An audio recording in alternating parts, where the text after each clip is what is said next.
Yes, so hello everyone. We are online on air. Now we will discuss today a very important human problems. It's an energy problems, and today it will be an English version of our discussion. So I know that it's many of you who is on our server. They can speak English, and also we have pretty much people who is from United States of America. So it will be very easy to understand. And for those people who will not understand what we're speaking about, it will be a translation on YouTube. So you can actually press the button. What is name? I think it's named like subtitles, and you can get this our speech in text modus on Russian language or on Ukrainian language or whatever you want. And also it will be translated video a little bit later for those who want to have a Russian version. A little bit later, I will publish a video with name Energy Problems Today, Russian version. So it will be the same video, but on Russian language.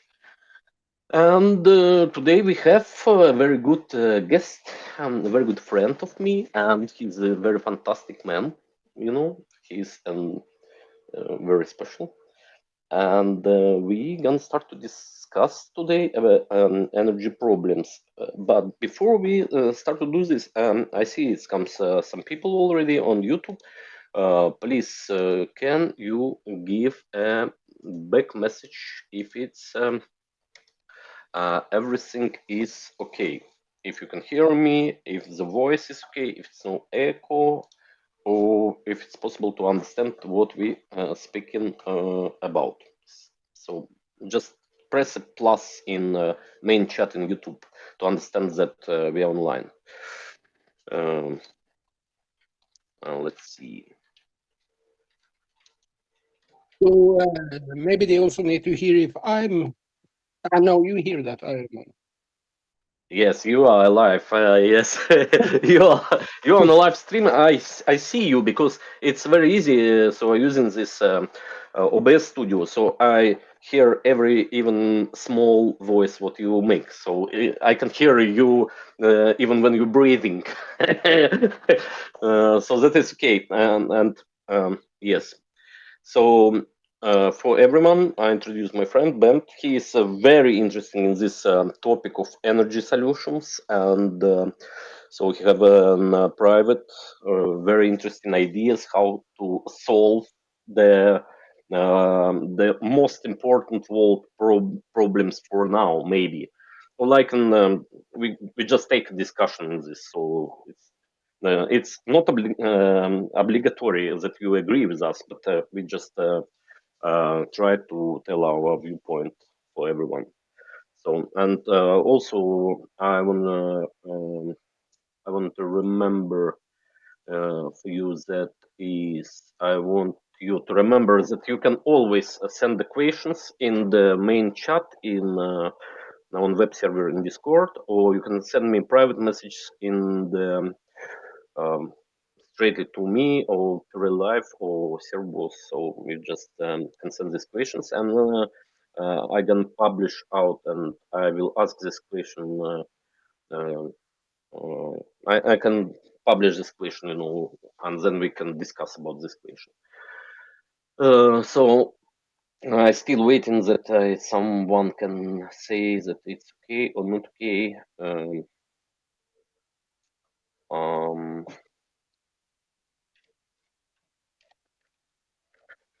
On translation, I see that there's something strange. It's some warning on translation, so maybe we need to wait a little bit until we get an answer from someone. So if yes, that is someone can come and just say that everything's okay. And I will also tag everyone that we start our stream. Send. 500 people get now this published topics. I just can try to open our translation on another PC, so, and then I can just get. I want to be sure before we start, because it's very often I start translation, you know, and then suddenly I find out in the middle of translation that it was no sound, and it's empty translation. Half of translation is completely empty. So I don't wanna have it now. So it's the best if we just take a little bit slowly this, and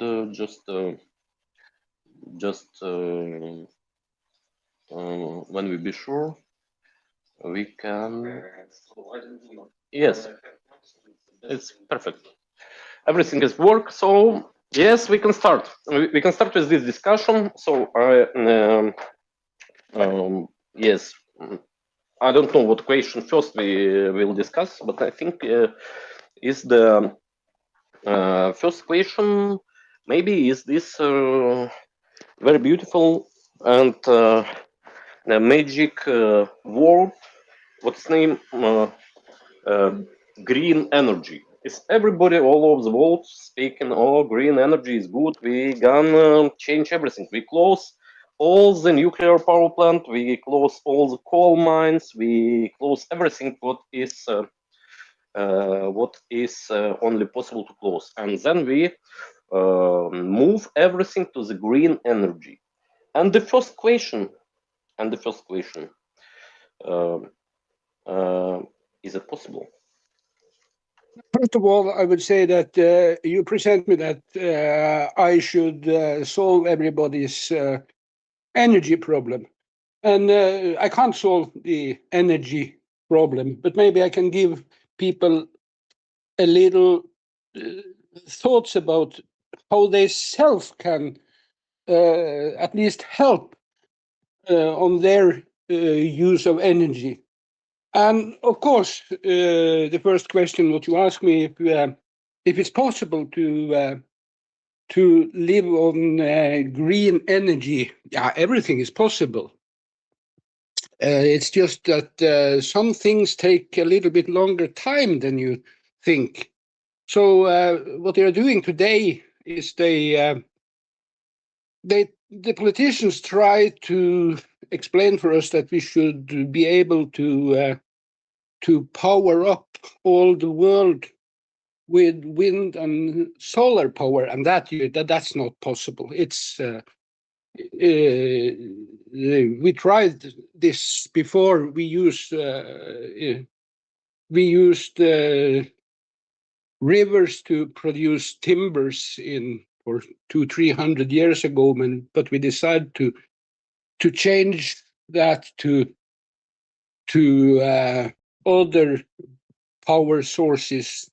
Of course, they start to use the rivers to produce electric energy, and then they put electric engines into this. And of course, electricity is a very nice form of energy. But the problem with electricity is that it's very hard to store it. Because energy, you can't store energy really. You can move it over to another form all the time. But, you know, when the wind is blowing, it's blowing. And when the wind is not blowing, it's not blowing. So, and if you are going to rely your society on if wind is blowing or not, then, or easier, if sun is shining or not, then you know that your society is going to be very, very quiet in the night, and okay, it's be funny during the day when the sun is shining. But I'm from I'm from the northern part of Norway, and now I live in the northern part of Sweden. And here in Sweden, we are used to very cold periods. Here where I live, I have experienced 35 below zero cold, and that is not funny if you don't have any sources for energy in your house. So no, what we today call for green energy, it's not possible to have a society like we have today with only green energy. I can remember we was talking about this beautiful things like windmills, this beautiful energy solution what is producing energy from the wind. And they say, okay, we will build and build and build, and in the end we can coverage all the energy needed of the world with this let's say with these windmills. What do you think? Is it possible? I know actually what we're thinking about this, but I want you to say this to society. What we're thinking about. As I say, yes, it's possible. It's possible, but is it? Maybe it's not possible. But what I think is, as I think it is possible, but you need to do a lot of things to make this possible. Because if you see what's happening now, Germany have tried, and they closed their nuclear power plants and try to rely on wind and sun for electricity. And now Norway and also Sweden. Sweden is the biggest exporter of energy, I think, electric energy. Norway is Europe's biggest exporter of energy at all, because we export a lot of gas. And in this time with Angela Merkel and the Green Party in Germany decide to close down the nuclear power plants, they are totally reliable now on gas. And if you go and look now on the consumption of coal, this year is going to be the biggest year of consumption of coal for making energy. Yes, so that means that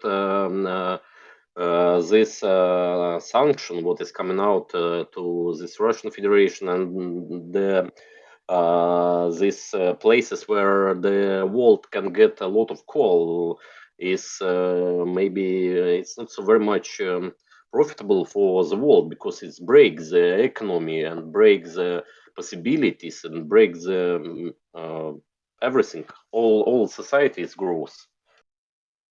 Yes, of course, because you can to transport energy is very difficult. It's to transport electricity is difficult, because you have effect loss when you are sending electricity through some cables. You lose energy just on the transport. And of course, when you transport coal, you also use energy to transport coal. But at least you know how much you lose. But also, it's very easy to transport coal, oil, gas, because you have the infrastructure. And if you wanted to rely on electric you need to build up the infrastructure also first, because you need to have a power line to send, because one day there is wind in the north of Norway, one day there is wind in Denmark, and when it's not wind in north of Norway, you need to use energy from Denmark, and you need to have capacity on the power lines to send all this energy all around the world. And I think now what the politician is trying to do, because what we see in Norway and in Sweden is that the cost of, because we pay, we have two tariffs on the electricity. You pay for the electricity, what you use, but then you have another tariff for really the transport of the electricity. And we see that everybody, what I was talking, said, you can try to save energy, but then this price on transporting this energy, it's a Norwegian, I only know the Norwegian word for it, it's called nettleie, and that would probably be renting of the grid. Would be renting of the line, electric line. Yes, renting of the grid, the electric grid. And they want to use this money to build up a new grid. And the fantastic thing that has happened into this is that Norway and Sweden, and really Finland a little bit, Finland was most cooperating with Russia before with electricity. And this Ukrainian war happened just when they was finished with building their last nuclear power plant. So that's how Finland come out of this system. But you know that Germany, they was thinking that they could take out the nuclear power and rely on Russian gas. But then something happened to this gas line, and it come a war, and it's happened something with this gas line, and now they are totally reliable on Norway and US to give them gas. And you know, in Norway we have 1 week it's come some politics from Germany and say, oh, you need to stop the oil and gas production. And really most of the politicians in Norway say that we need to find the end date of the gas and oil production in Norway. And next week German come up to Norway and ask for, oh, you need to produce as much gas and send to us as possible. And Norway, I think now they are producing 100% or 110% of the real capacity what they have. So this have made a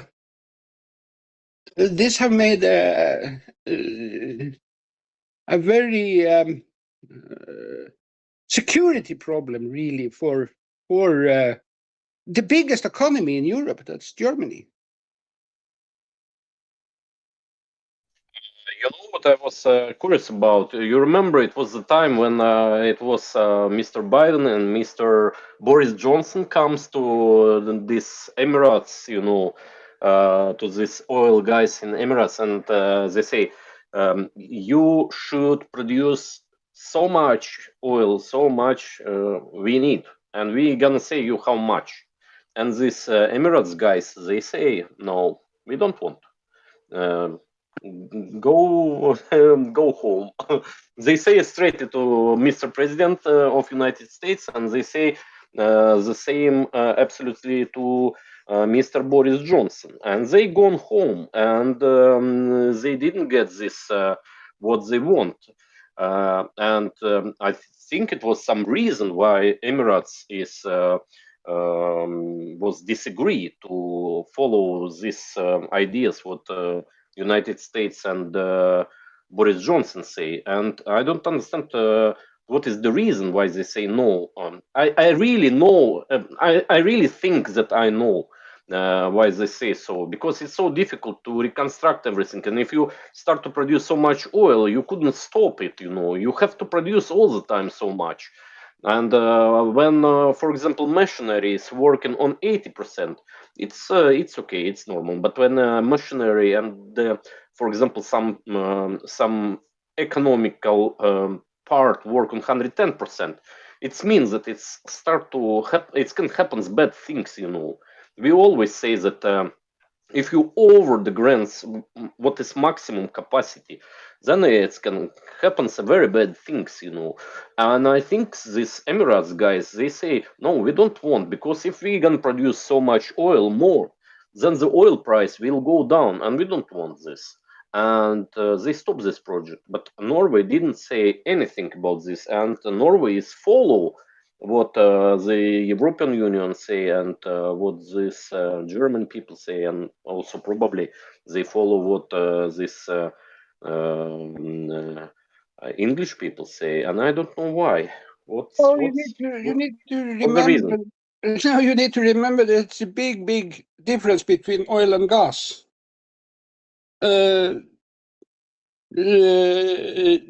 Gas, if you want to produce electricity, you can use coal.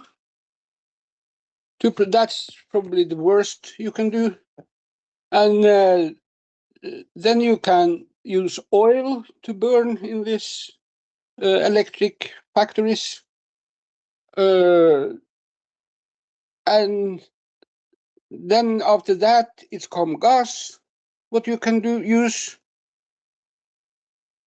And then, of course, you have nuclear power stations. But, the thing is, for the Emirates to sell gas to Europe, you need to sell LNG. That LNG means liquid gas. And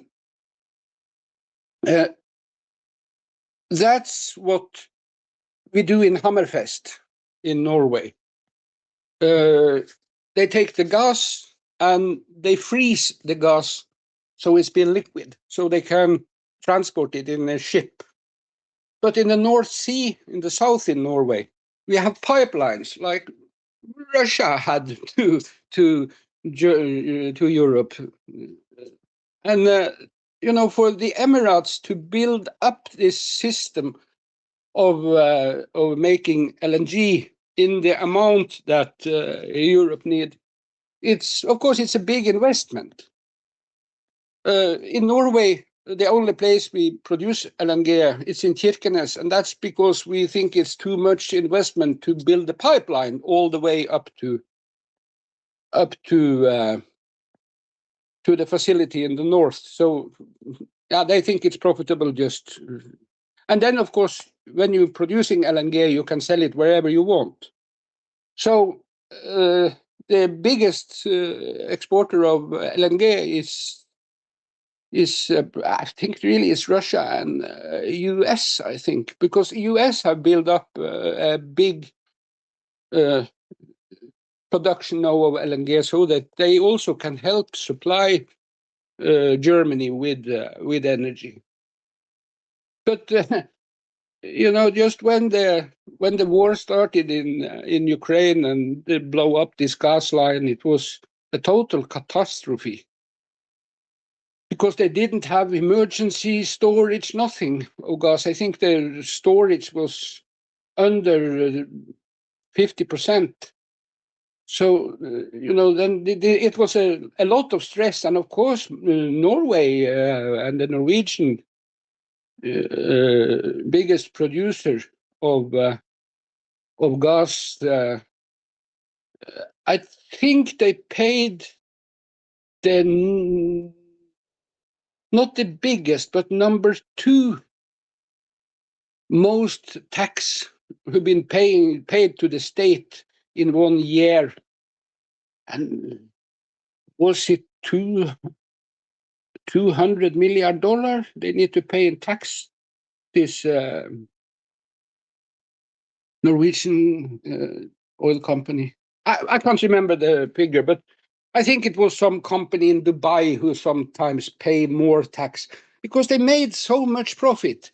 Because of course the price of gas went up, and Norway had this pipeline what they could send gas, and they are of course built with security. So when you are sending 100%, you are very secure. So you can send 120% of full production through these lines with probably no problems. But and they did that in this point. But the funny thing is, we have a lot of politicians in Western Europe that want that we should stop this. We should stop this gas production and oil production. This is the worst thing. Now, for Norway, really, this war in Ukraine have been one of the best things that could happen. Yes, we actually not so very much say that it's war, an official version is a special operation, but it's okay. Yeah, but that also I can say I love Russia and I love Ukraine, so I don't take any side in this. The only thing is that I know that people are shooting on each other, and really here in Sweden we also have that people are shooting on each other.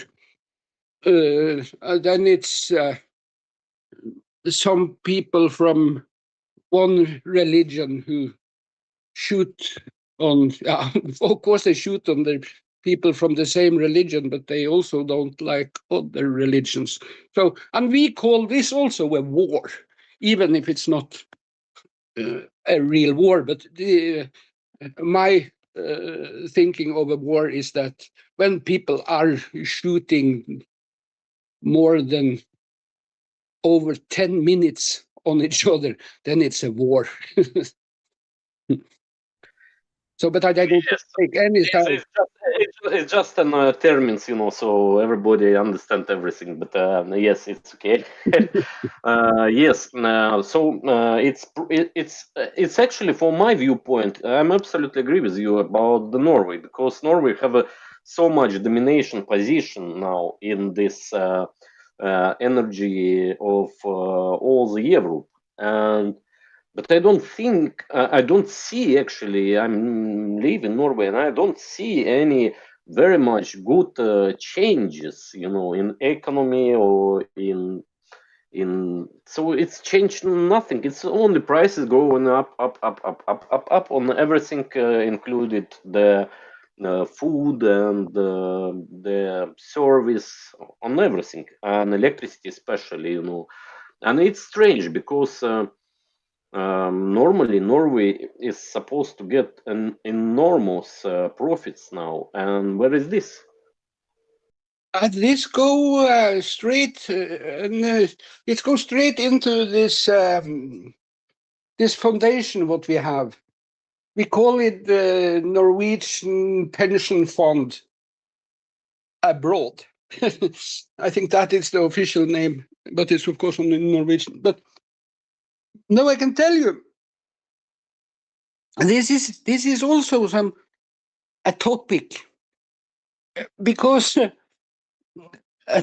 is one funny story. It's that Finnmark, when German had this this special operation in Norway from 1940 to 1945, they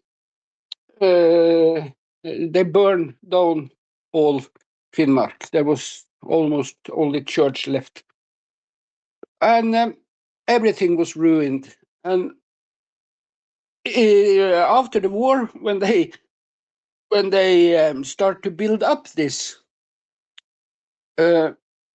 one place in Finnmark, they got these cables, and these sticks for putting up, so they could put up the electricity lines out to this society out with the sea. but they don't have working people who could do this. And then these people in this town, when they come back after war, they was waiting and waiting, and in the end they decided, oh fuck, we have the material what we need to build this power line, so we do it ourselves. We build it. They didn't get paid. They used maybe half a year, and they worked for free and put up this electric line out to this fishing town out in sea. And then of course when it was finished, they give it to the Norwegian, to Norway, the state, and they should take care of this. And now these people need really to pay the children or grandchildren from the people who build this line without getting paid. No need to pay Norwegian government to get electricity out to these houses, what they have out in this fishing town. And this is the funny system, because also in the 60s it was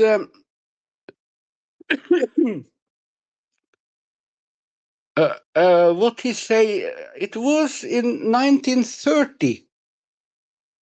Then came up the first idea from Germany that they want electricity from Norway. They should build some electricity line from Norway to Germany, because Norway was very early to start to use these hydro power stations. And of course, there is no mountains, or very little mountains in Germany, so you can't build hydro electricity stations in Germany. So, but I think it was so Germany really want this electricity because it's stable, it's and it's work all the time. And Norway is a quiet society where it's not so very much trouble. People, you can reliable Norway. If they say we're going to do, we do.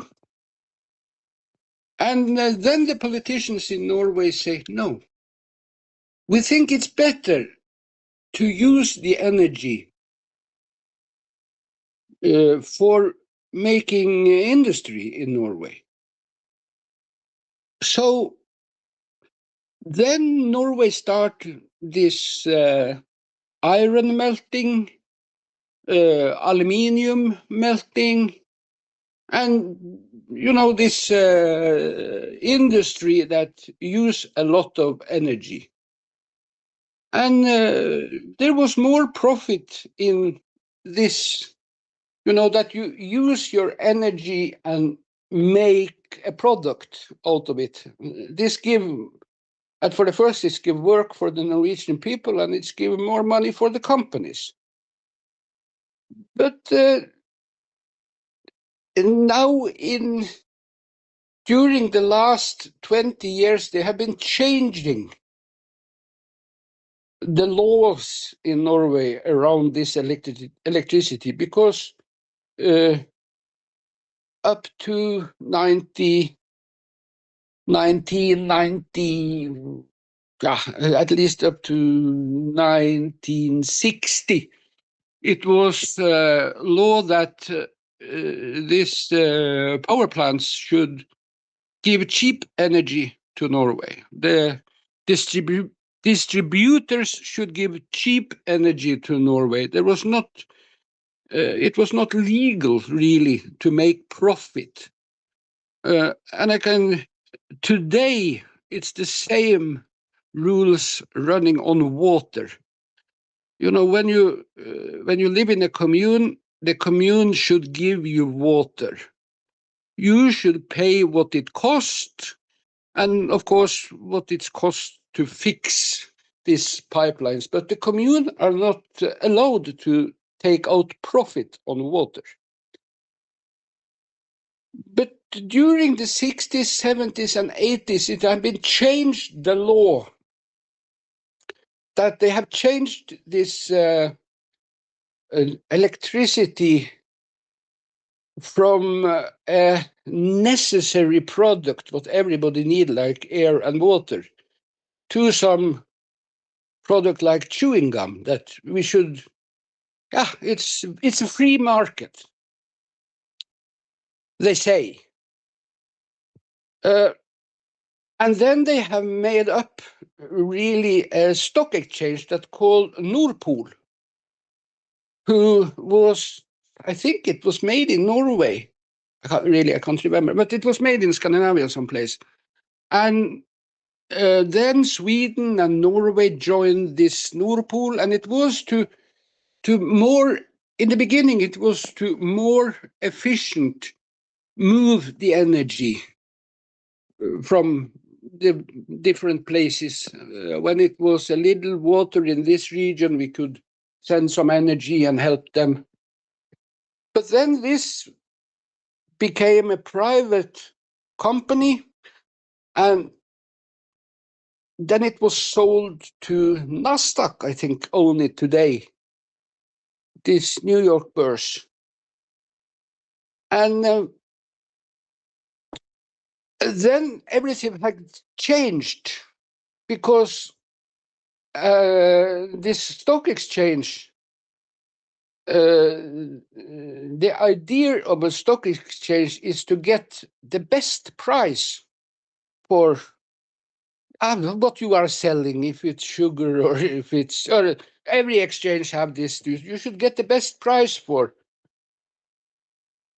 And then it had happened something very, very funny. Because in the bottom line, the producer and distributor of electricity in Norway is obligated to give you electricity. And in Norway, we are producing 150, I don't know if it's megawatt hours or what it is, but we are producing 150 of something, and we use 120. So we sell 20 of this. And even if we have these cables to Europe, we can't sell more because we need to give for the people in Norway what they need. So we can't sell more than our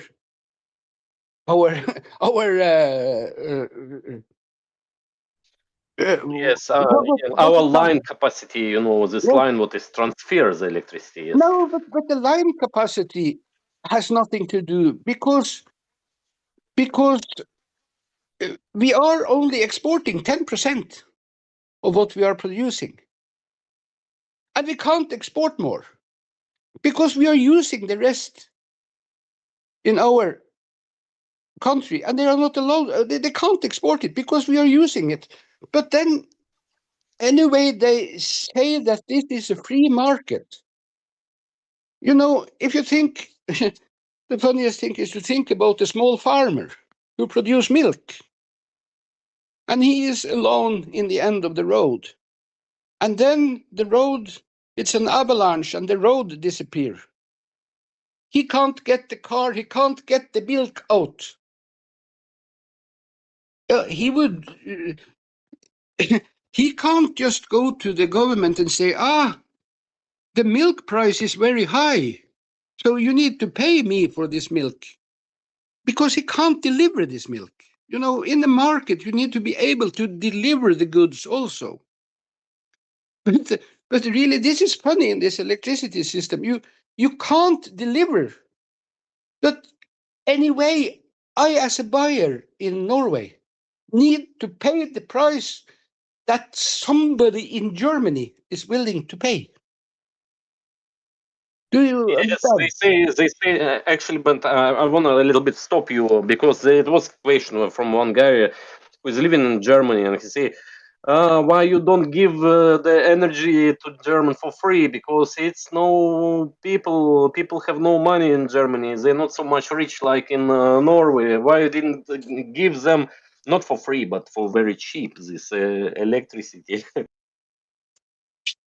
I can tell this man from Germany that first of all, he's not rely on electricity for heat. In Norway, we don't use gas for heat. We use 100% energy, now not 100%, but 85% or something of our heating is electricity. We are not allowed to use oil. That was forbidden 10, 15 years ago. We can't use gas because we don't have the infrastructure for use gas. So we need to use, or we're going to freeze to death.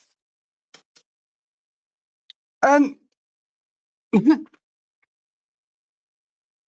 why this is, it's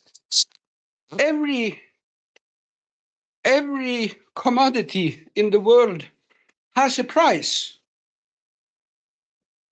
But for our Norwegian people, if you start to think that we are sending 10% of our energy out of Norway for this high price, but Norwegian people need to pay the same price for the 90% what we are using. I don't know if you understand. Yes, I think everybody is understand, because all the people is know all over the world that we live in North Norway, and it's extremely cold condition in here, especially in winter, and we have to use a lot of electricity just to stay alive, and they don't need to use so much energy and electricity to stay alive, for example, in Germany or somewhere in southern part of the Europe, because in winter times they never seen the snow actually. No, but also they use gas for heating, and this German guy, he can be so happy that Norway are delivering gas for him for heating, and I don't know the numbers, but it's if you're going to look on kilowatt hours, what we send in electricity and what we send in gas, maybe the electricity what we send to Germany is 5% of how much gas we send to Germany.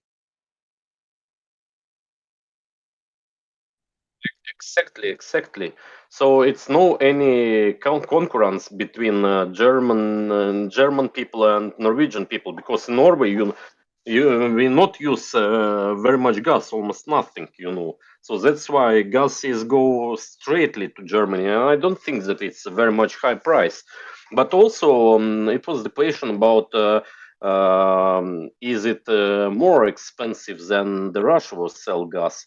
And I think this is a question for Germany. It's very much important that Norwegian gas, actually, it's not so much more far away than Russian gas, but it's cost much more money for Germany to buy this Norwegian gas. No, but this is the free market, and really Norway. It's many years they try to make a contract with EU on 10-year prices for EU.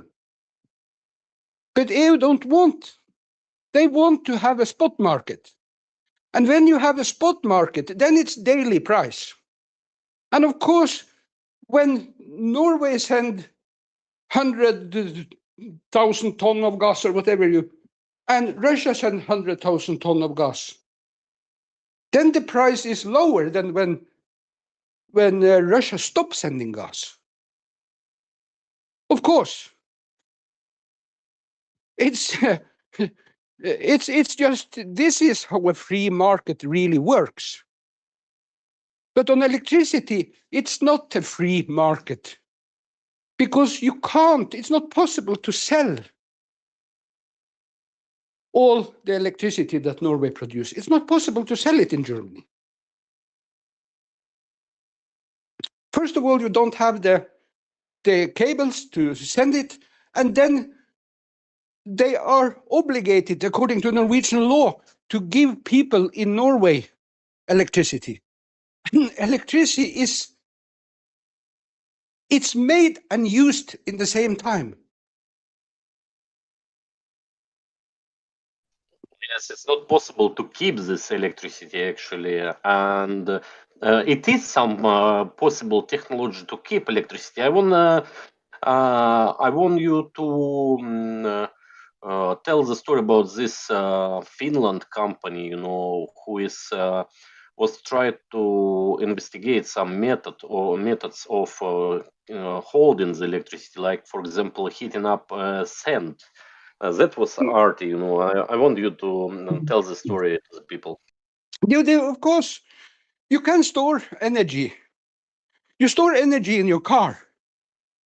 You have this battery in your car to start your car. And when you're driving, you use a little bit gasoline for the generator in the car to put new energy back in this battery, and it stay for the next time to start. So it's possible to store energy.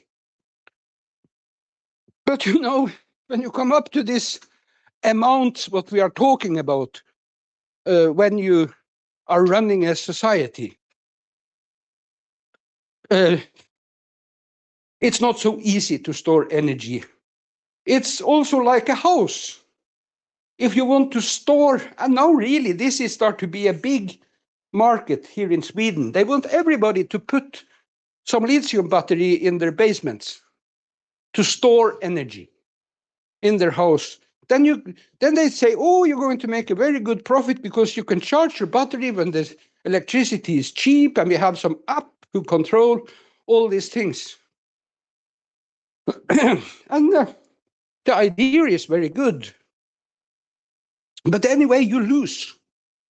In all storing, in all movement of energy or electricity, you lose. You lose. And this Finland project, it's funny because here in Sweden, I have built a system that I store energy in water. I have a wood stove that burn wood, and I have it in my garage, and I have a connection line into my house, and I have 1,000 liters of water in my basement, and I heat this water up to 90 degrees, and then I have some water hoses in the floor that get a little bit lower temperature, and then I can store the energy for some time in this water. And it's work because I'm going out 2-3 times a day to heat up, make a fire in my fireplace, and so this is a way of getting. It's not free energy, but it's not.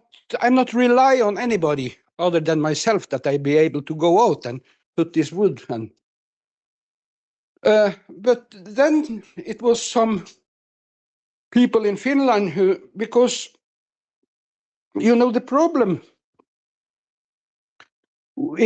one of the problems in this windmill industry is that really in Europe now they have put up so much windmills that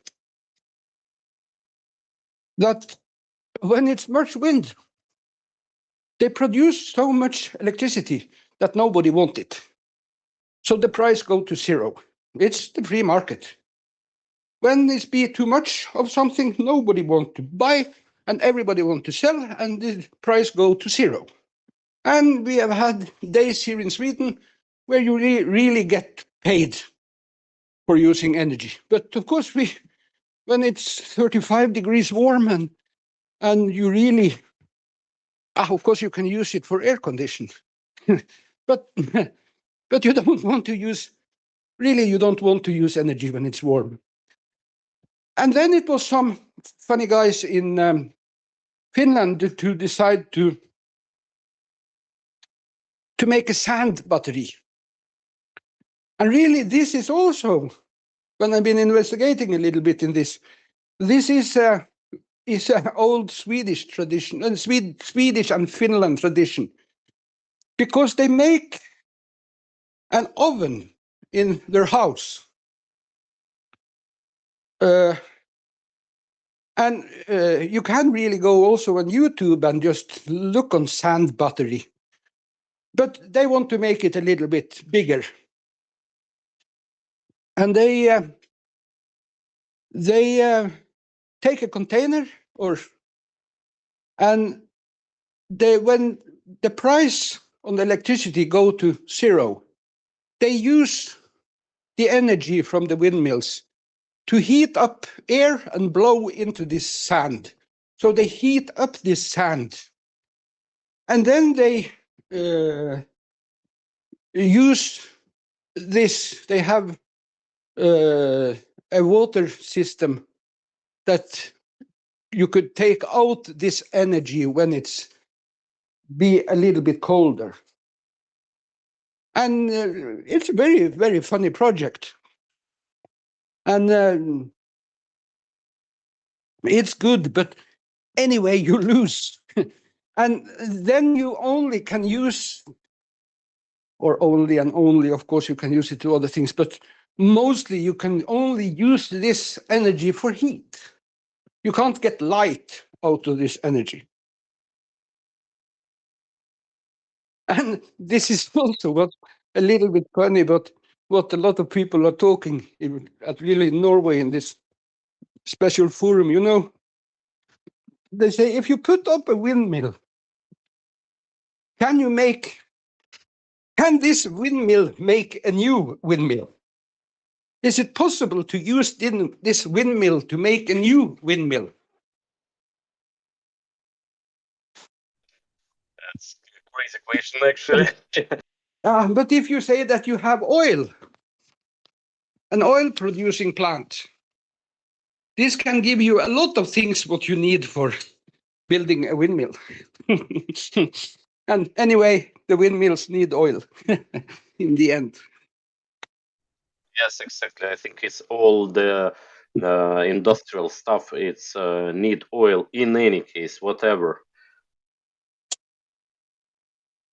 So, you know, I think that people who think that we are going to don't need oil, they don't think about what come out of this oil. Everything of plastic come out of this oil. Fleece clothes come out of this oil. All these things from it's so much things that come out of oil that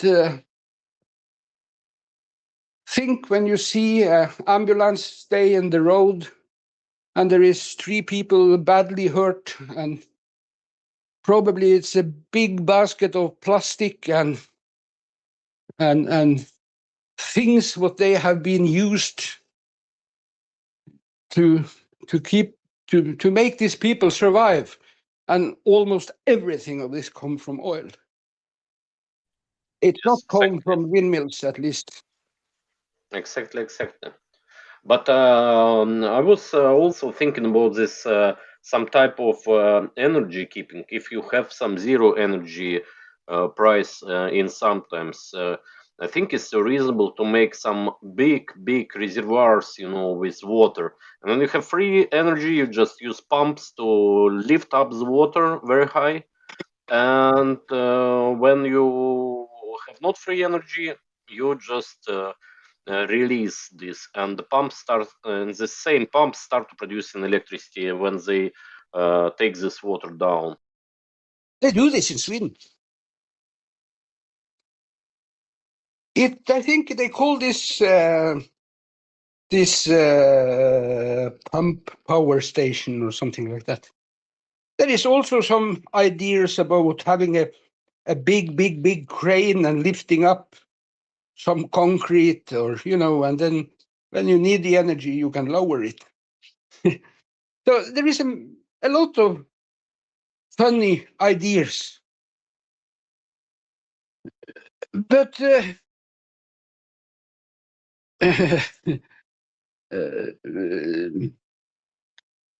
it's not so easy to use all this in it's take a lot of materials, and it would be I don't know, but it's Yes, we all understand it's not so that much easy just to build something and get this lifted up or get just water pump it out to produce electricity. It's a huge and difficult engineering systems, But yes, so it is some technologies, Yes, of course, there is technology, but all what they are talking about in big words today, like this producing hydrogen and start to using cars, you can do it. It's no problem. But the thing is that when you in traditional ways, if you want to have 3 kilowatt in your car and want to do it with hydrogen, you need at least 10 kilowatt out of this windmill to make the production and to get this 2-3 kilowatts out of your car. So it's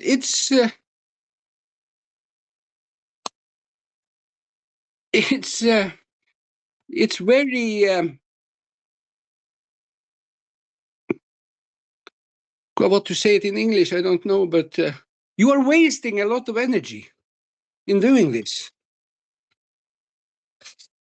And for this German guy to say that, I think the price on electricity in Germany is going to go very much higher, because Norway has decided to they have decided to reduce the emission in Norway with 50 or 55% or whatever it is.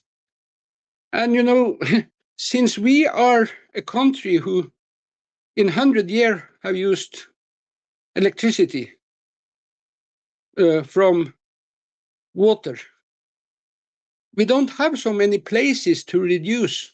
So the only place that now can find to reduce that going to give them this is to take electricity from the water power station and send it out in the North Sea because now in the oil and gas platforms we are using gas power station to give electricity.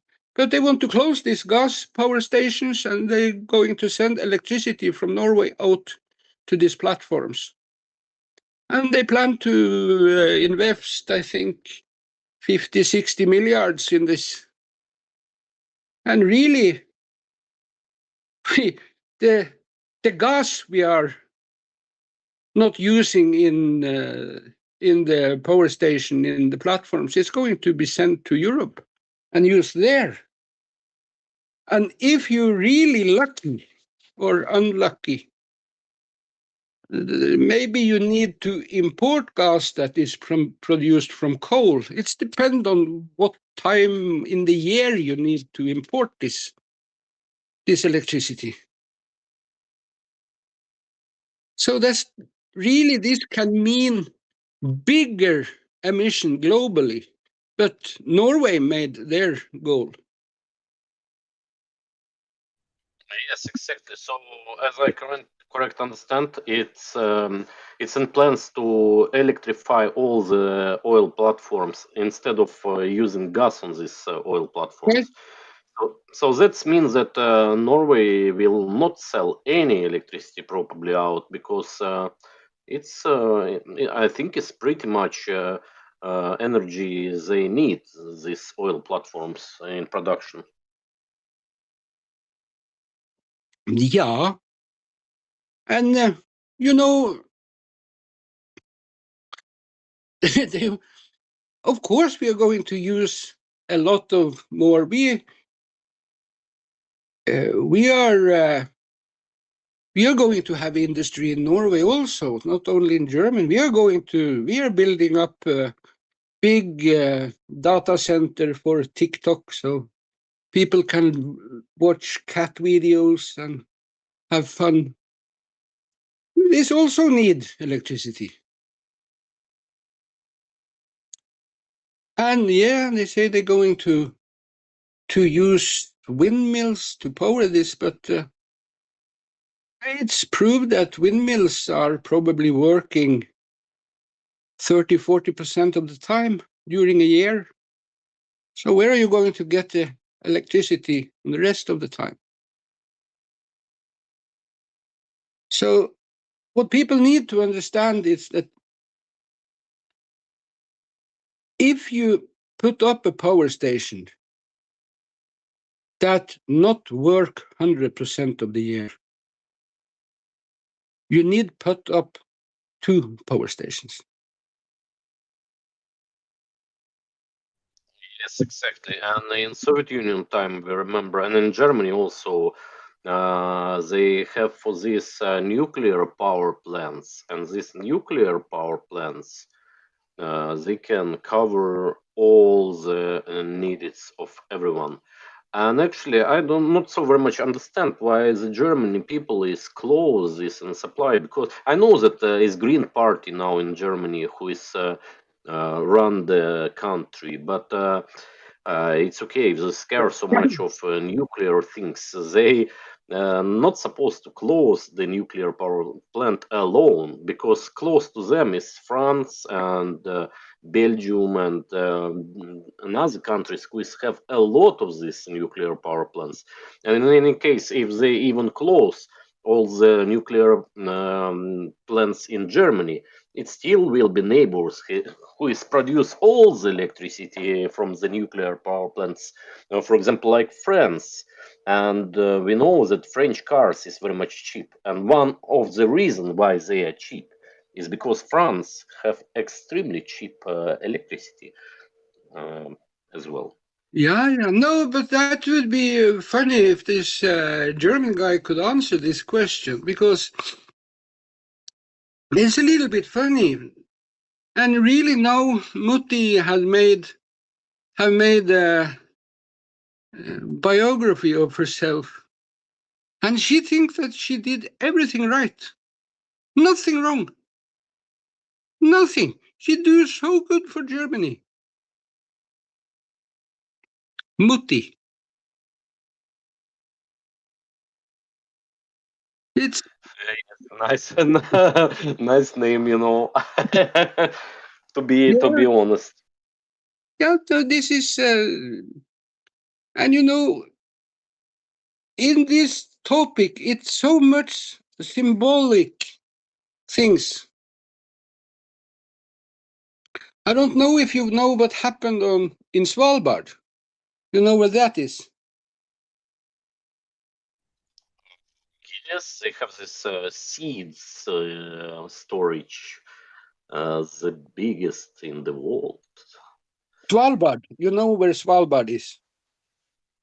Yes, It's this Spitsbergen. island where Norway, where you know where Barentsburg is. Yes, it's on half of this island. Yeah, you know Norway was producing coal up there. That's why Svalbard, and Russia also was producing coal. That's why people are on Svalbard, really.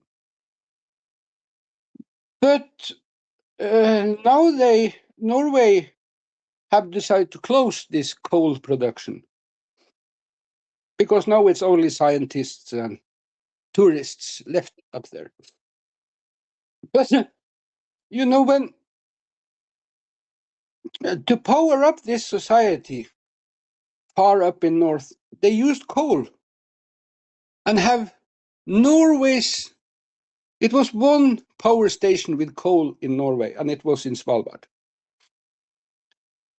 And this coal is really, it's some special quality on this coal. So it's not really in outside Svalbard. It's not used for burning. They use it some additives when they're producing steel in these steel plants. So it's not used for burning.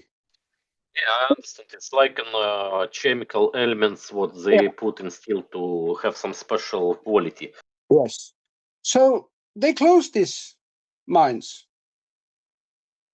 But where should you get electricity for this society? It's, yeah, they was thinking about, really the Norwegian politician was thinking about windmills and solar power on Svalbard. That's a good idea. But that didn't work. Especially the solar panels, I think, is the best. Yeah, but that didn't work. So they decide now that they put up a diesel generator. So they are transporting diesel from Rotterdam up to Svalbard and burn the diesel in Svalbard. And you know, they can't only have one power plant. Because what was it I say? If you build one power plant that don't work 100% of the time, you need two. And of course, diesel engines need service sometime. So they have built two power stations.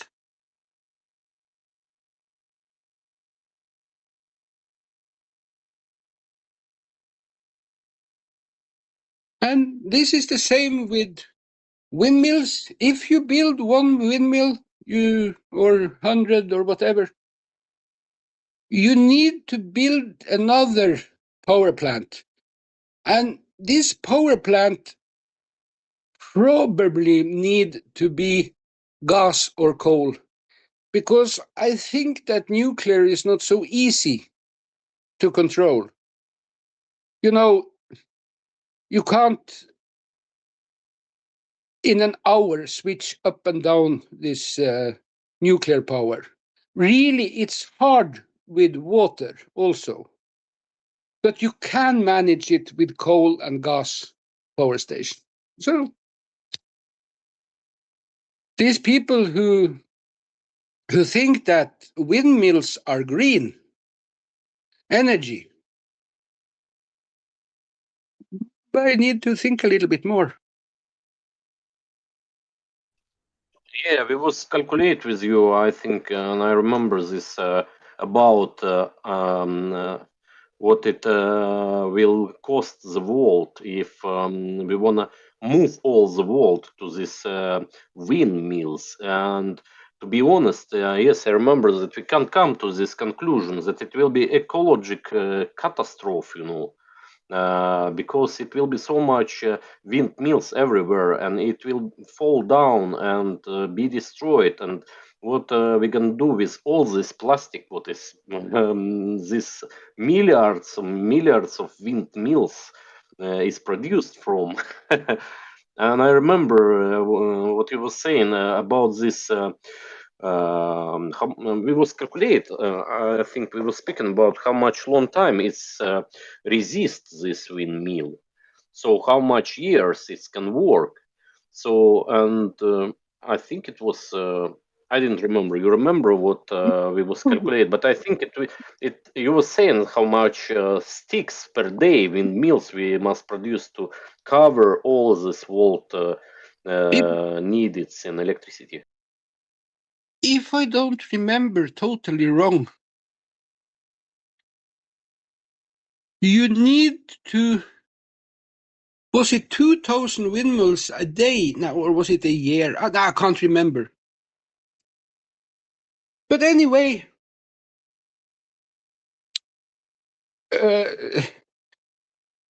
I need to find these papers, you know, to we are talking to people now. But this windmills, it's not only this what you see. You know, what they are 300 meter high. And you know, you need some fundaments in the ground to make it stay when it's wind, when the wind is blowing. And you know, if the windmills stay for, let us say, 20 years, of course, when 20 years is gone, you need to put up a new windmill, and there is no engineer in the world who would approve that you use the old fundament. You know, you need to dig up this old fundament and make a new one. And these fundaments, they are made of beton. And this beton is one of the worst CO2 emission things in the world. So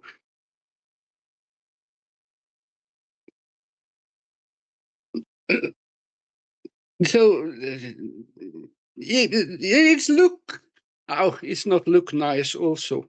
I've been down in this. We have, I think it's one of the world's biggest wind farms here and they're very nice. They call it a wind farm. Okay, are they growing winds in these farms?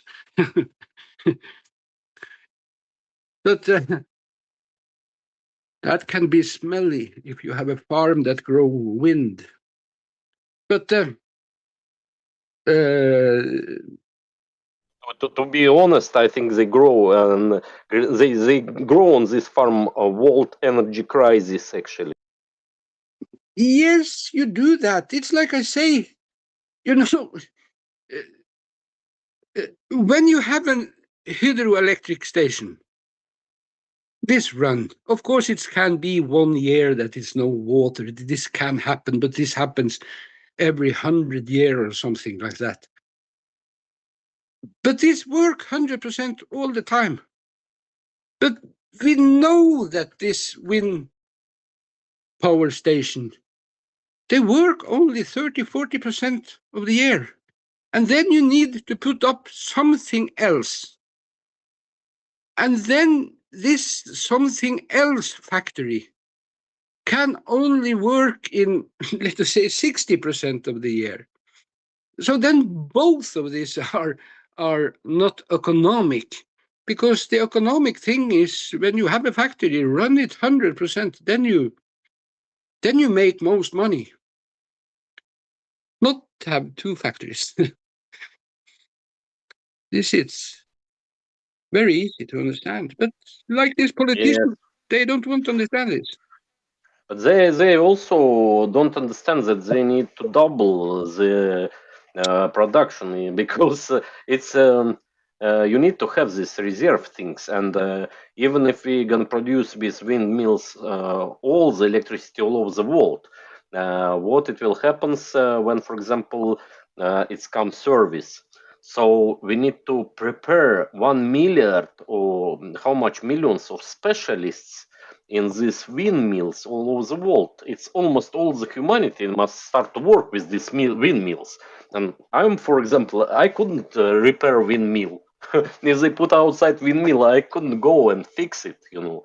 So, and how much is going to cost this service? It's about the service also. The service will cost enormous money, and where we must use some countries, especially I think, just to produce spare parts for these windmills. It's huge country supposed to work all the time 24/7 to produce spare parts for all these world windmills, and that sounds not good. And I actually I was see very many videos from YouTube also, where is they show this some special elements mine in Africa, what they use in production of Teslas, you know, and it's small children who is go and ruin their health to just to in this mine to make this nickel things and cadmium things and all the things what is supposed to use um, supposed to use in the batteries, you know, of these electric cars. And it comes a very huge question about the things what we can do with these beautiful batteries from the Teslas when they are finished, you know, and it's extremely dangerous waste when this battery is finished. Now, of course, they have a good technology. I know. I will reclaim Mercedes because I very much like this car, and I very much like this German consumption of Mercedes. They produce some new type of the graphene battery. You know, and this battery you can actually, if it's finished, you just can eat it because it's only coal in there. It's no any dangerous waste. But these batteries is cost twice like Tesla, you know, like a Tesla car, and it's nobody can. Not so very much people who can buy these cars, you know, with these graphene batteries, and so I think actually yes, it's a big question if this electric cars is very much ecological, and I never seen any serious research in this energy problems actually where they 100% say the digits. Okay, how much we gonna use uh, if we build these windmills? How much energy we use? How much energy we get? How much energy is cost to serve this all the time, you know? And maybe it's much more cheaper just to produce straight electricity from oil and diesel and from gas. And okay, maybe it's not so very much good in ecology, but we have this hydrogen. Okay, hydrogen, we can use this hydrogen, but to produce hydrogen also you need to use energy. So it's no clear calculation about how much and where is this profit. And I think it's the government is not have the government is also have no this um, calculations. So they are blind, and before they start to see everything, they couldn't make a correct decision. All the decision what is made about the green energy is just bullshit because it's no fundamental research, serious research to say that okay, windmills is okay, solar panels is okay, sun panels is okay, or for example, this nuclear power is not okay. I see reasonable research about nuclear power when they say why nuclear power is not so good for humanity. But it's another reason. If we burn all these nuclear things in the world, maybe after 100, 200, 300, 500, 10,000 years, the humanity decide, okay, we will go somewhere and colonize the Mars, and we couldn't do this if we not have nuclear things, because the nuclear technology is only one technology what we can use in some other planets. We couldn't burn the coal in the space, and if we burn all these nuclear things, our next generation never get it out from the earth, if it's of course the spaces exist. That Yeah. is my view.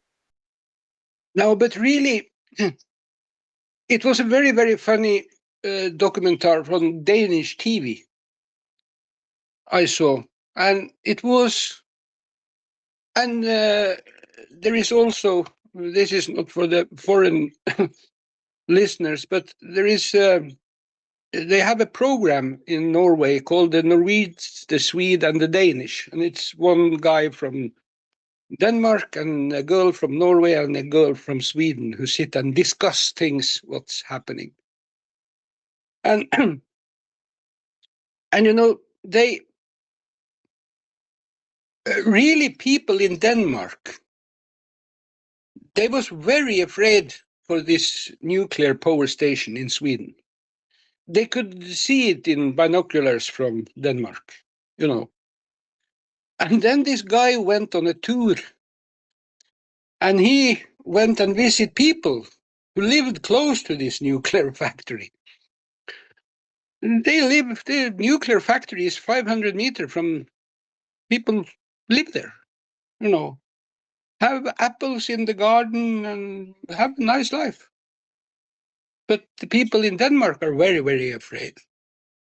And then they went to Finland to look on this new power plant.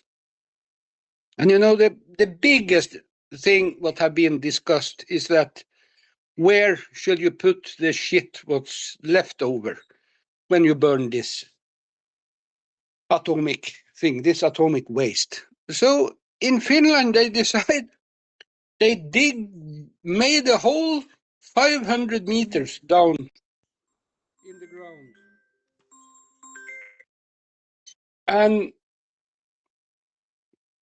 And now what somebody called me. That was an important call. I just need to send a message. Yes. That I call back. Now I understand the people who is scared of nuclear because we got this Fukushima, we got this Chernobyl, and of course we got this American disaster with nuclear. What they covered, and they not say to the people, you know. I didn't remember what is this. I must see its name. How many people died in windmills construction? Oh, I don't know. I think they dying. People dying all the time, you know. Ah. Now, really, And all the public. this American variant, it was very bad because government knows that it was exploded the part of reactor, and people was live also close to this nuclear power plant. It's name accident on some island. I didn't remember what is name exactly this. And the government is, you know, this energy company who is have enormous of money. They just pay to the government to say that everything is okay, and people got a lot of radiation, you know, and they leave. They not leave this town. They continue to live in their houses, you know, and getting everyday radiation. And in the end, it's about 90% of them is getting these cancer things, you know, what is not so good, and some of them is was dead. We in Norway we just had visit from a 95-year-old man who see the atomic bomb in Hiroshima.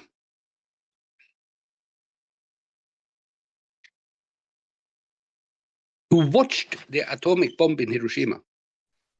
Yes, but it's not the problem. Everybody getting this nuclear in us. For example, especially when we go to make X-rays, so it's the same nuclear, but it's only like minutes, seconds, or 1 day, you know. But these people, they live for 20, 30 years in there, you know, and every day they get this like an one X-ray. And of course, if the people is getting every day one X-ray, so in the end they be sick, and it's normal, you know. Maybe, but it was I was talking about Finland. They made a hole 500 meters down in the ground, and they get some special clay from some country that they should use, and they made. It was filmed from this place, you know, you drive with the car and it was door and it was closed and it was marked. And the only thing this environmental people could come with is that, okay, what happened if our civilization dies and it's come a new civilization in 5,000 years, and they start to dig in this place, and they going to open this. What's happening then? You know, when you come to that level of security, then it's not much you can do. You should at least not take a plane. You should not cross the street. Probably you should not go to the shop at all. And you should not drink milk. Exactly. It's one of the best way how is to live. Just to hide in some bunker under the ground. Yeah, and sit there. So, but anyway, we need to live. And the worst thing is that we need to live with these politicians, what we have now, who make these really big decisions without any knowledge. It's people who never been at work. Really, it's to be honest, it's the president in Russia. He have been working with this, being a spy, and the Norwegian politicians, they have the Minister of Economy in Norway have no economy school, and they have no clue what they are doing. And they are going to decide these things out of some... and this was probably what was happening in Germany, because there was some people in these different parties who have been political parties who have been discussing these things 5 years ago, and really, you know, that Sweden also closed down some power plants, and this was a vote in the whole society. What it's called, memorandum, is it not? What it's called when you ask all the people to go to and say that, shall we do this or not? I can't remember the English word for it, but really it was the Swedish people who say that we should close down the power plants. And of course, it took a long time. It took 20 years, because they need at least to use them until they need to make a big repair. And when they need to make a big repair, they decide not to do it, and that you just close it. So really, it was the people who decide. So, and I don't know really, because people are also, you know, people who live in a city and never seen, like I say for you earlier today, that you know, if you come into some crisis and you have a sheep or a cow or beside you, you have no idea how you should feed on this animal.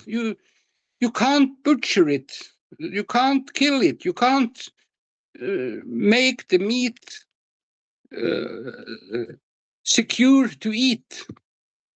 And these people are also allowed, and of course should be allowed, to go to vote, but I'm not so sure that they all the time make the right decisions.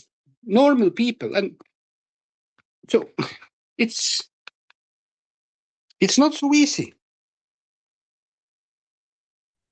Yes, I think the problem, because many of the people, they have in foundation, you know, they have the knowledge what is politics say to them. So they not go and start to read scientists, what the scientists say. They listen these TVs and they say, they vote to the politics who say, okay, we make this and we make that, and they put this this shiny ideas in their election time, you know, and they promised, okay, we make a green energy, we produce a lot of energy, we build the factories, we make this, we make that, we make everything, you know. And in the end, when they was when they coming to this to their position, people wait. They say, okay, do what you say, and they forced to do these things what they say. And when they say this, they not based on this scientific knowledge, you know. Because if they based on scientific knowledge and say that it's not everything is possible, you know, then nobody will vote on them. To be honest, you can't trust the scientific knowledge either. Do you know what's happened when Einstein come with this relativitätstheory? What happened? 90%. Actually, it's many things happens. I was thinking that Einstein was a little bit stupid shit, but actually he was not. He know about this nuclear things splitting, and in that time he was enough clever to not to give this technology to the humanity, and he know everything. And but he say that no, the dividing of atom is not possible.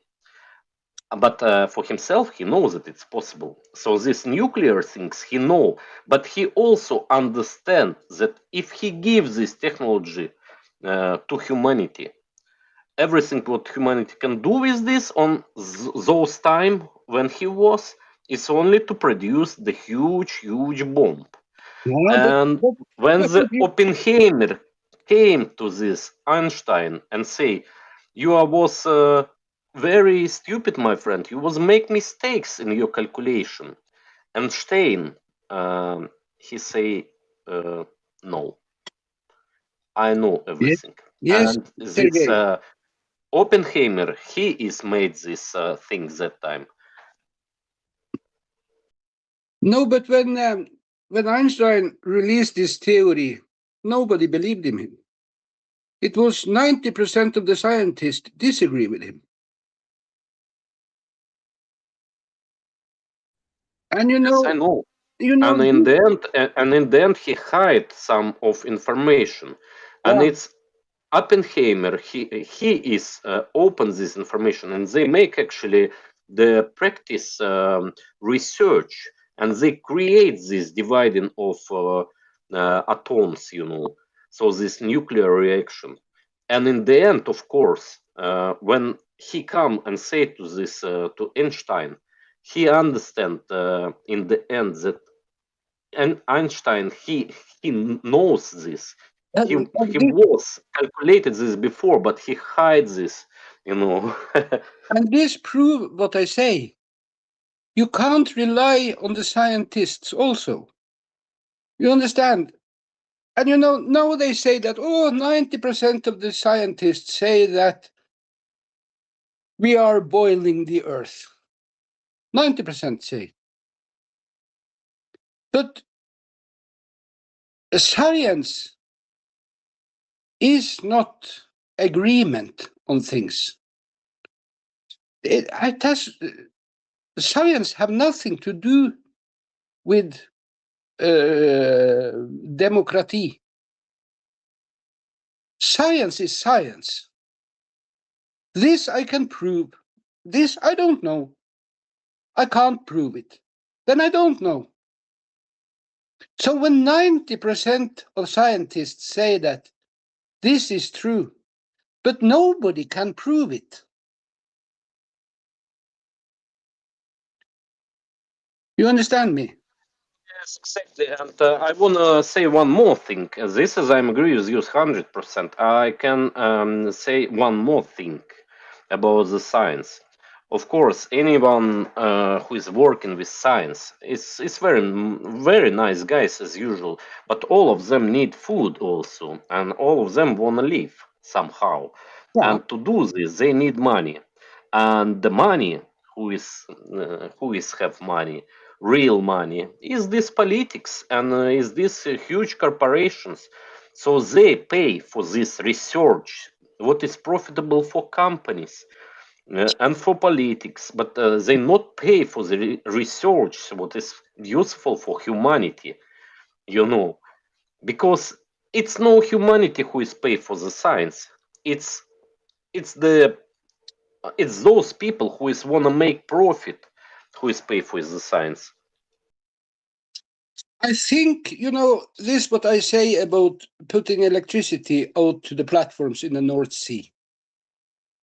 They have 4 or 5 scientific research on this. And some say, yes, of course, it's very good idea to do this. And some say, no, it's not very good idea to do this.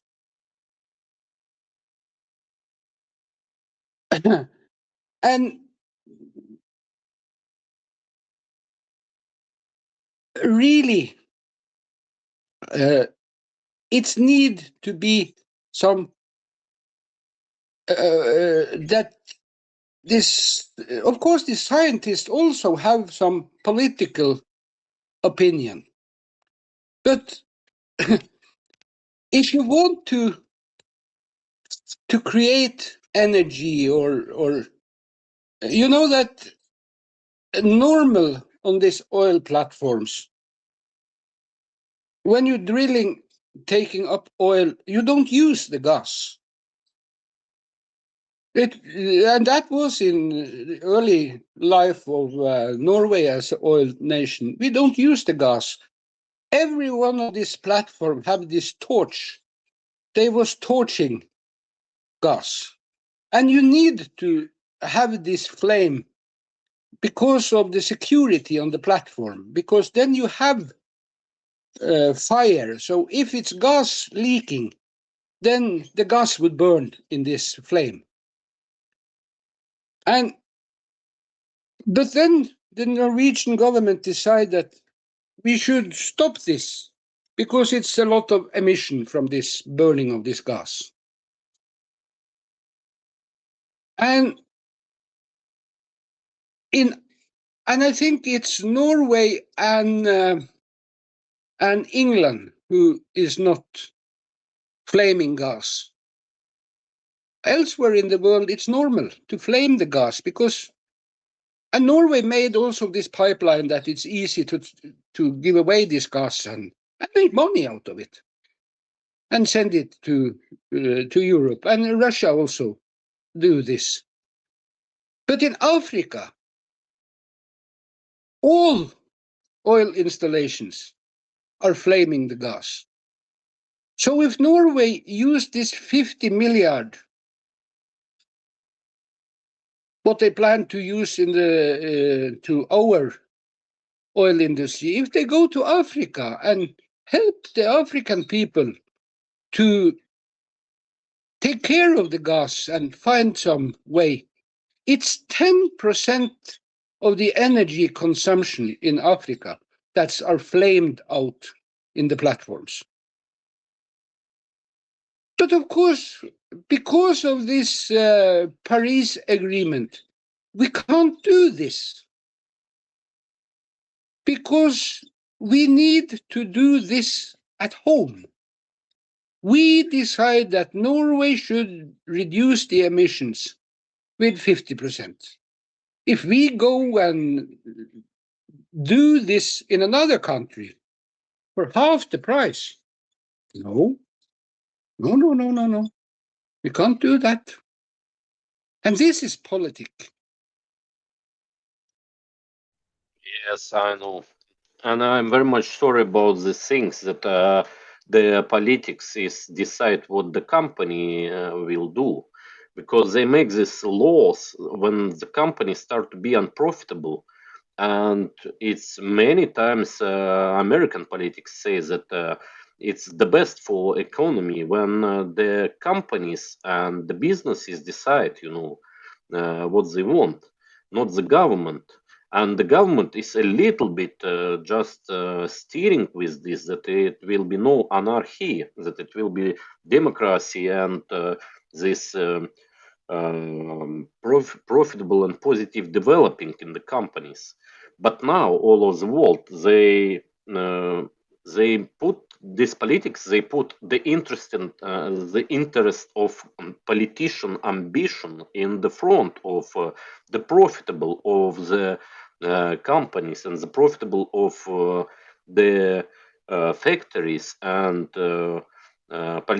politic ambitions in the front of this developing of industrial and service sectors, and then they say, "Oh my God, it's so much bad. It's the companies is bankrupts. A lot of companies." Yes, of course, they bankruptcy. They get bankrupt because they couldn't pay so much taxes. They couldn't pay so much electricity bills, and they couldn't pay so much price on the raw materials because these politicians they put the limits on this for these companies to the world markets, put the sanctions and say, okay, you're not buying there, you buy where we say. Why shouldn't I buy? Because it's much more cheaper in there and better raw materials. No, you will not buy there because it's not so good country. It's so unpleasant country, So that's why you're supposed to buy 3 times much more expensive, the raw materials. And that is, on my viewpoint, is pretty stupid things. Yeah. So, but they need to do something. This these funny politicians. They need to have something to do. They are getting pretty good pay, and so they need to have something to decide.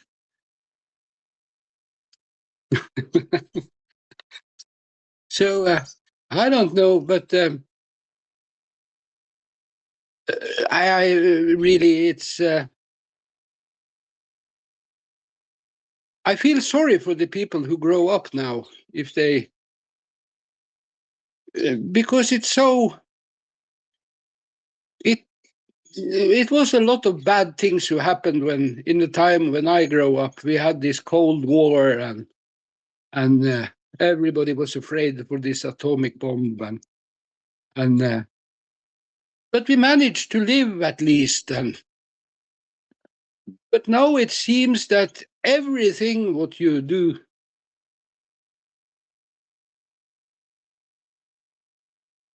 if you have a small farm and grow up nice beef meat, you are not allowed to.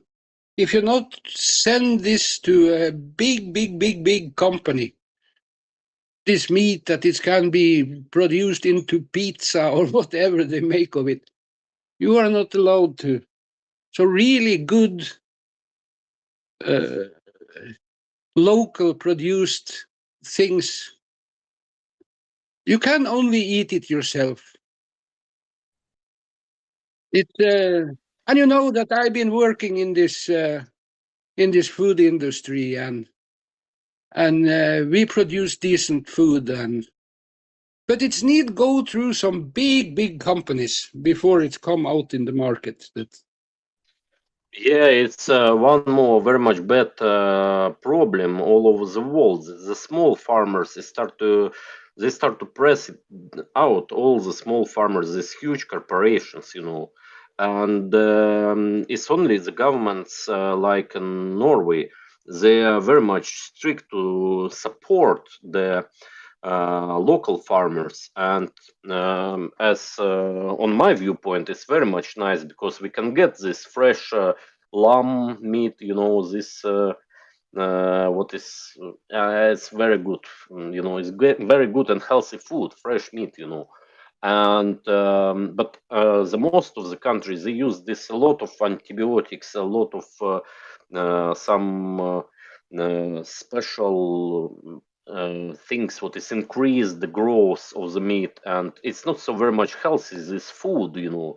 And these farmers who is try to keep this traditional food, you know, traditional growth of animals, they pressed out, because of course if it's company and the companies produce 100,000 tons of, for example, beef in the 1 month, you know, of course they will take down this prices on the beef. And the people, of course, who is come into the shop, they look and say, okay, why should I buy beef on, for example, 50 euros per kilo if I can buy the same beef on 5 euros per kilo? And of course, the private farmers who have so much nice animals, and they used to grow these animals in normal environment without any chemistry. You know, they couldn't produce so much cheap meat, but it's 100% healthy. And these extremely big companies, of course, they're not interested to get some concurrence on this market. So they press down these farmers, and press that the farmers is closed the small farms, and then we get what? We get only this, let's say, industrial meat, you know, on the not so very much high price, but on very low quality, you know, and with a lot of these hormones and the things what they used to increase the capacity of the production, and it's not good. And I think that it's very much important important things what the politicians must discuss now, is how to supply the farmers, local small farmers, to keep them alive. And of course, the energy is one of the most important things for the farmers, because farmers use a lot of energy, as we know. Yeah, but at least they produce food. But you know,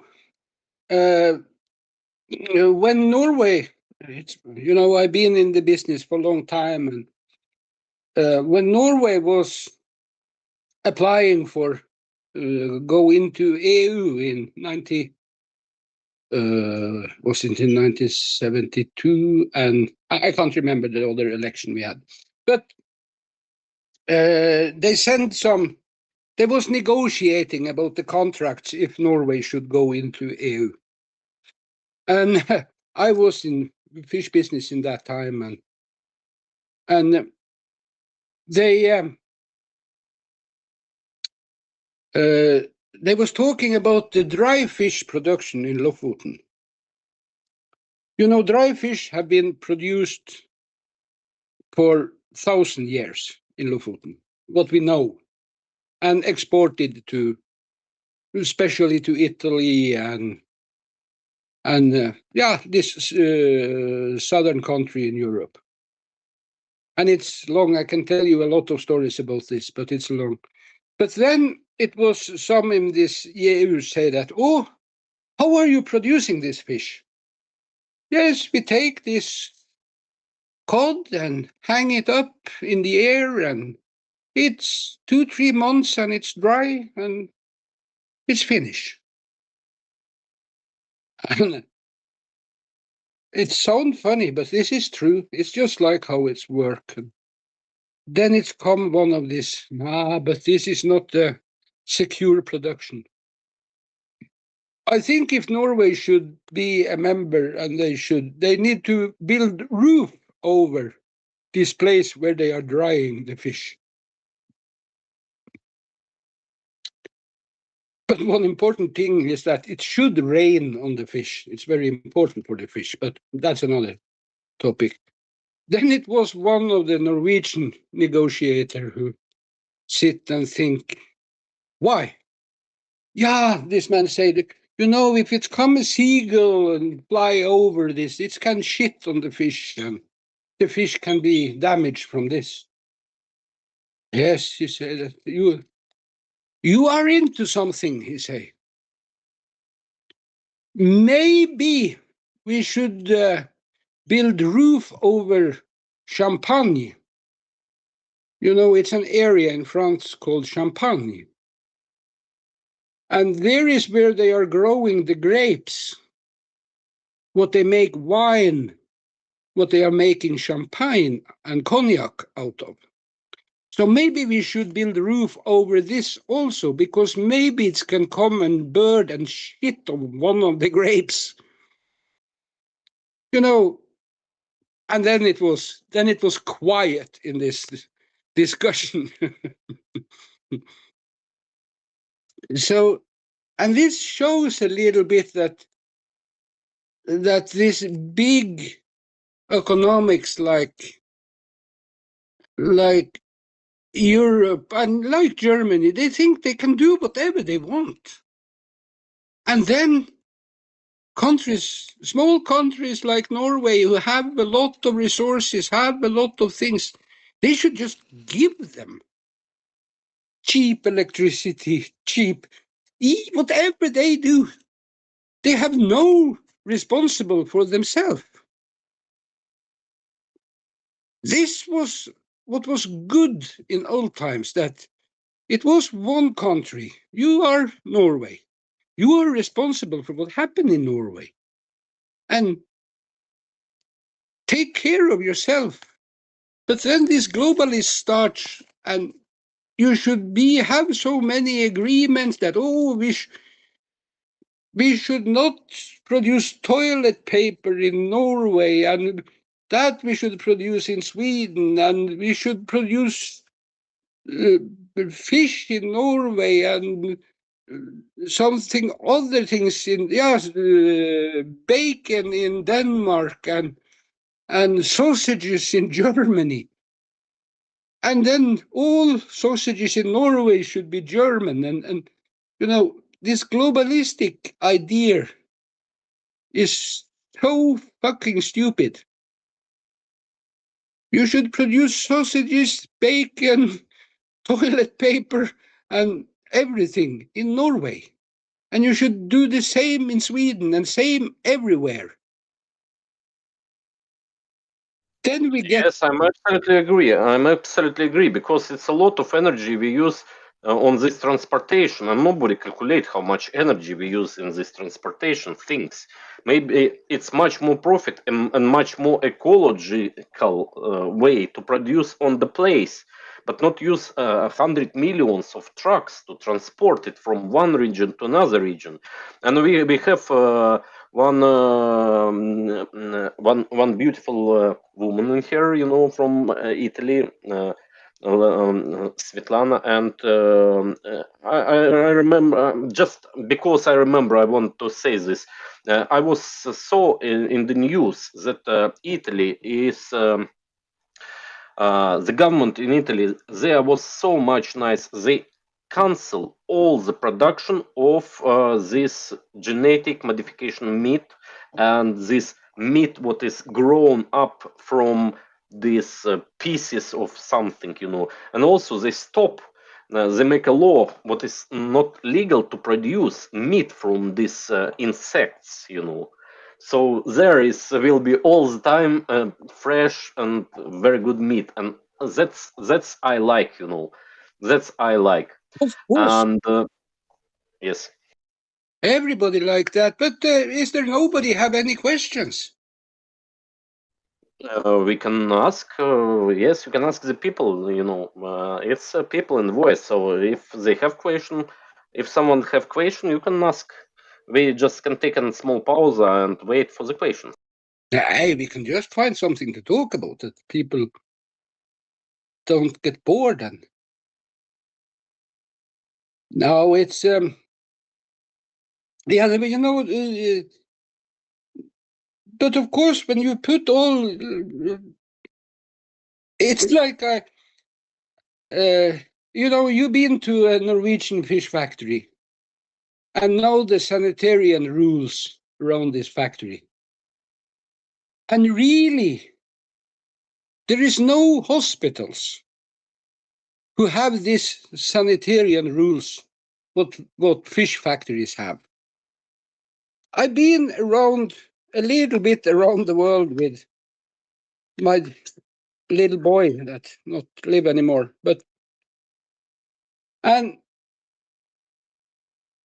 all places I see that people go out, doctors go out in their white clothes and go to a cafe and drink coffee.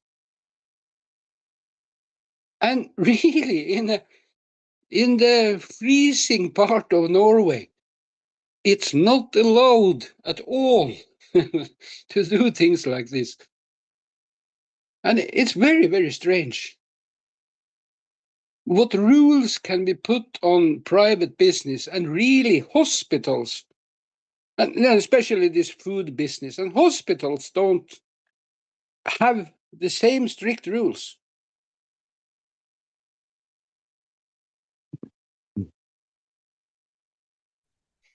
Yes, it's. I think the rules is everywhere is almost the same, but it's not everyone who is follows these rules, you know. And I'm very much scared about this Asian places, because in Asia they not so very much follow hygiene, you know. So that's how they live. But normally, I think the rules about the medicine is about the same. All It's just depends of the doctors, you know, if they follow this or not. no, but all of this sanitarian equipment, this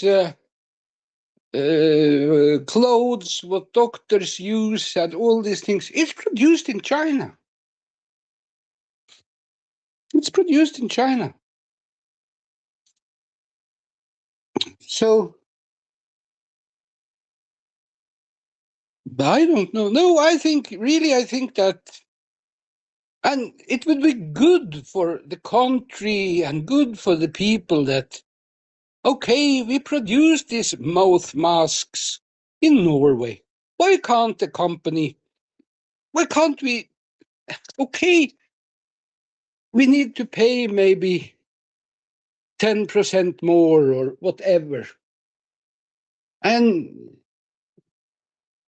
But no, we find that it's better to let the people not work.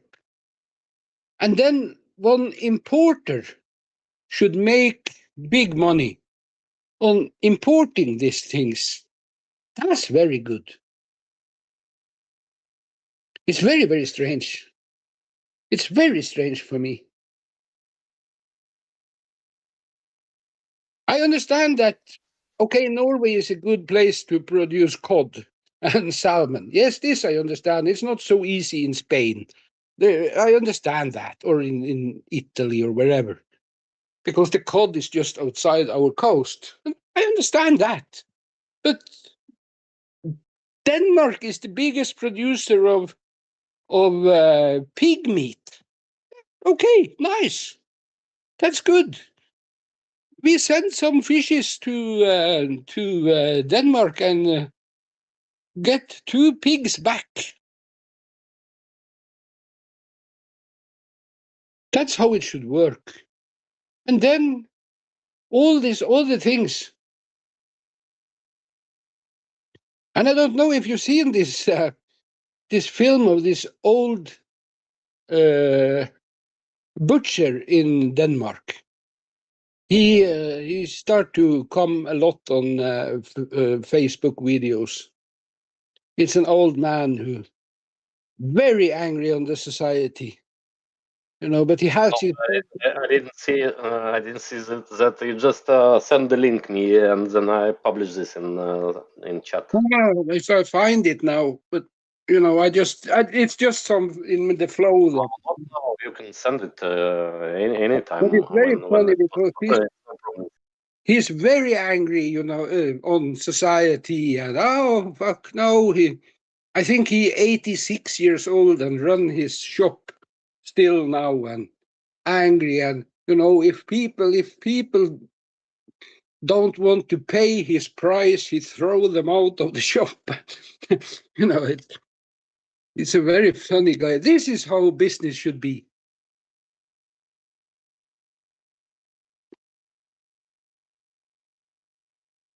And I can tell you in my lifetime, it's changed so much.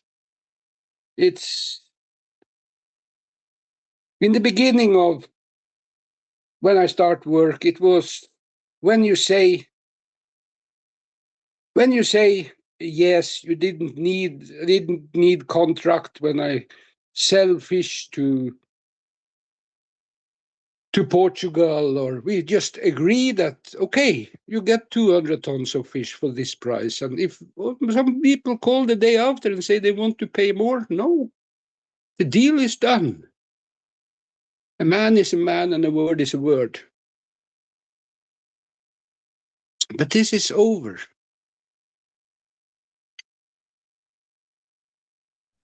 Yes, it's very much pity to say, but that this time is really over. And now we are already about 2 hours on our stream. I think maybe we will take this